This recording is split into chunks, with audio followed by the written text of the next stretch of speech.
Oh, it's going right now? Well, gee, can you count me down or something so I know when I can start? Don, she said it's already recording. Just start. Yeah, but I mean, I like to when you count down for me. It makes me feel good, so I know what to do. Don, all right, I'm counting you down. Record it, and then you're done. Hi, everybody. My name is John Dogood. That's D-O-O-G-O-O-D. And this is called The Laundry Room. One thing I learned very quickly about prison, but Warren especially, is that real estate is a premium.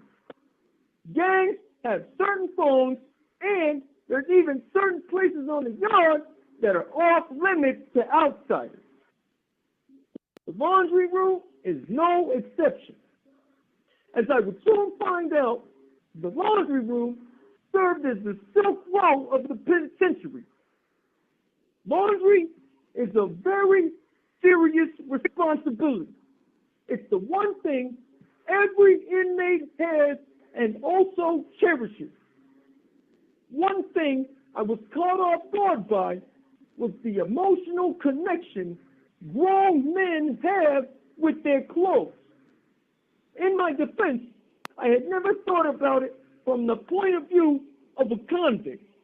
That is, until J.R.'s 6'6" lanky frame came marching into the laundry room like a man on a mission. I could tell by his body language he wasn't coming to congratulate me on a job well done.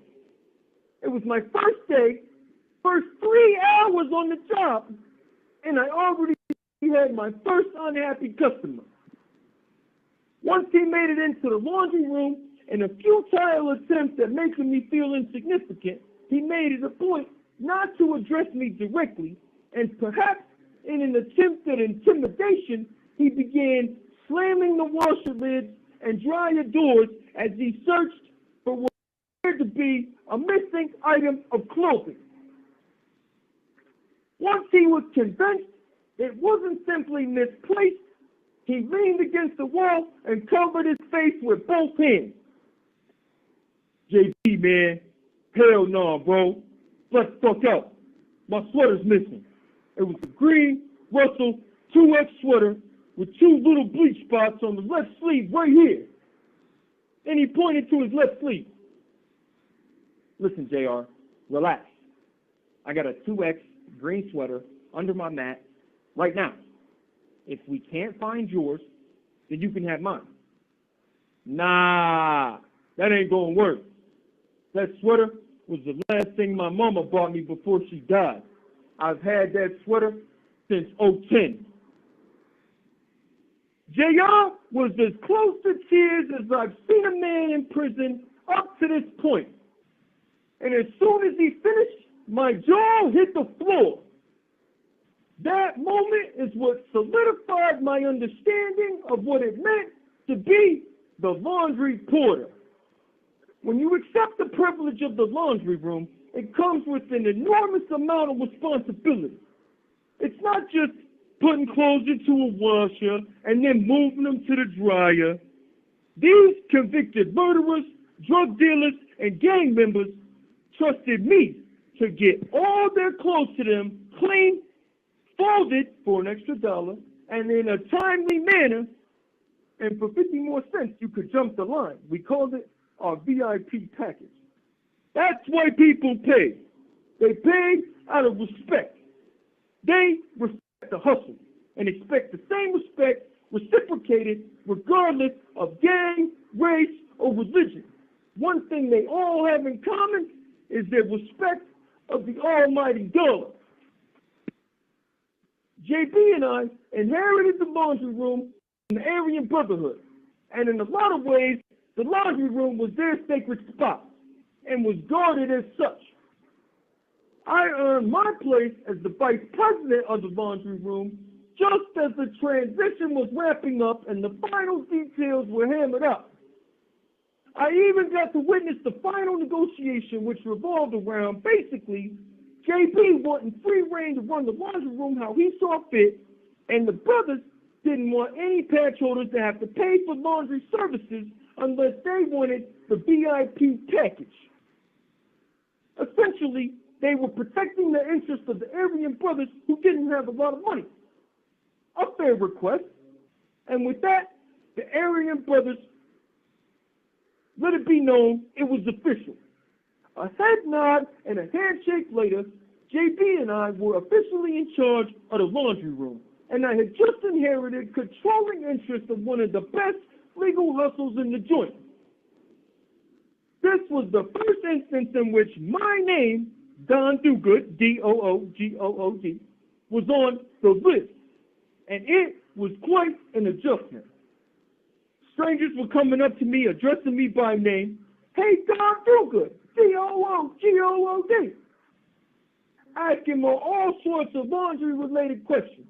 Everything from opinions on hot water versus cold water, pre-dissolving pods before loading the washer versus throwing it all in at once.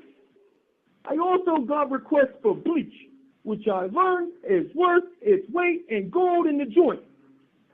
Even found out guys would actually pay extra money to have their laundry processed a certain way.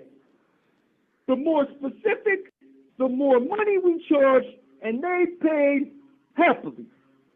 The most expensive package we offered included jumping the line, which means going into the next available washer, having their laundry pods pre-dissolved in hot water, then having the load switched to cold water for the rinse cycle, put in the dryer on tumble dry high heat for 25 minutes, and then switching it to medium heat for the last 35 minutes of the tumble dry cycle.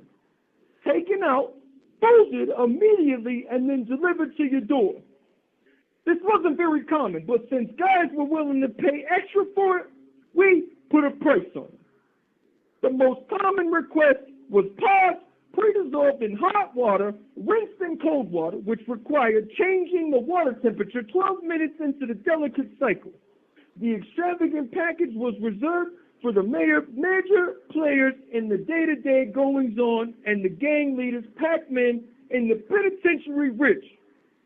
Usually, the nicer their clothes were, the more they were willing to pay.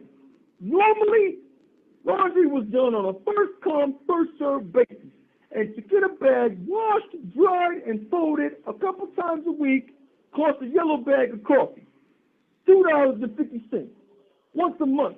And unless otherwise agreed upon, everybody paid their laundry on the first store day after state pay posted to an inmate's canteen account, referred to amongst the population as state day.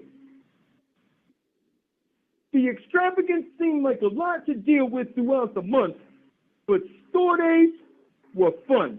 Stressful, hectic, but fun nonetheless. 27 coffees in a jail cell is quite a sight. The end.